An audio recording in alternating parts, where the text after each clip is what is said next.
This is a mahogany campaign chest, which is unnamed. It's from the latter part of the 19th century, post 1860. And to my mind, it's undoubtedly by Ross & Co. of Ellis Quay, Dublin. So there's no maker's plaque or stencil. Why do I think that it's by Ross? Well, let's talk you through a few of the different attributes that point to them. So if we take out this drawer front, and I'll come a little bit closer with it, hopefully you can see all of the drawers have got this round escutcheon. That's typical Ross. This shape of handle is typical of Ross. We know that they did use other forms of handle, but we definitely know that they used this form, and also the way it's set to the drawer front, it's slightly raised. Typical of Ross. The linings are ash. We know that Ross like to use ash linings.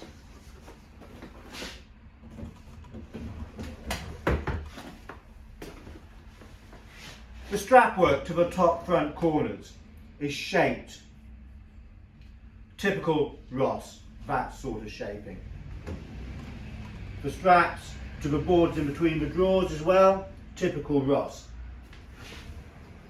If we lift up the top section, you can see there's no board underneath the front here. Most chests would have a board like this one to the bottom section underneath here.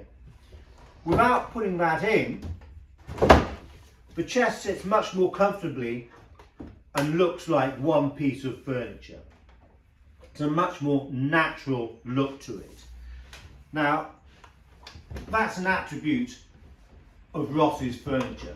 If we take the top section up again, we can see these two lugs, one here and there's one opposite. Now they're slightly oversized compared to most lugs on campaign chests, and the fact that there's only two of them rather than four, one to each corner, also points to Ross. Some other companies did this as well, but we know that Ross definitely did that.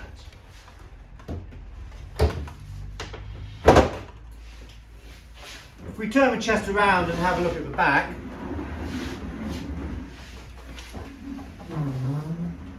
we can see that the backboards are chamfered. Again, this is something we know that Ross did. Now, seeing one or two of these attributes on a campaign chest don't necessarily mean that it's by Ross & Co. Other companies like Gregory Kane used round escutcheons. Other companies used similar drawer handles. But the fact that all of these attributes have come together is a very strong indication that the chest is by Ross. But there's a clincher. If I move the chest around, now this top drawer has got a stronger lock and it's by Hobbs. We know that Ross liked Hobbs locks. We've seen them on other chests of theirs. But if you look to the side here and you see this unusual cutout, that's not something you would expect on a campaign chest. And there's a reason why it's there. It's because there's a hidden drawer here. And you've got three compartments in it. Two velvet lined, one larger compartment which is not. Now, this design is a known Ross design. We haven't seen other makers do it, but we have had a chest exactly the same as this, with this design, and it had a little brass plaque set in here that said Ross & Co. 91011 Ellis Quay. So that's the clincher, that drawer, and the fact that it's a known Ross design. That, with all of the other attributes, to my mind, undoubtedly say that this is an Irish campaign chest made by Ross & Co. of Ellis Quay, Dublin. So a good maker, a good name, which certainly adds to the chest. But also, if we look at it just as a piece of furniture, The mahogany has faded to a lovely honey colour. Campaign chest mahogany and brass always look good.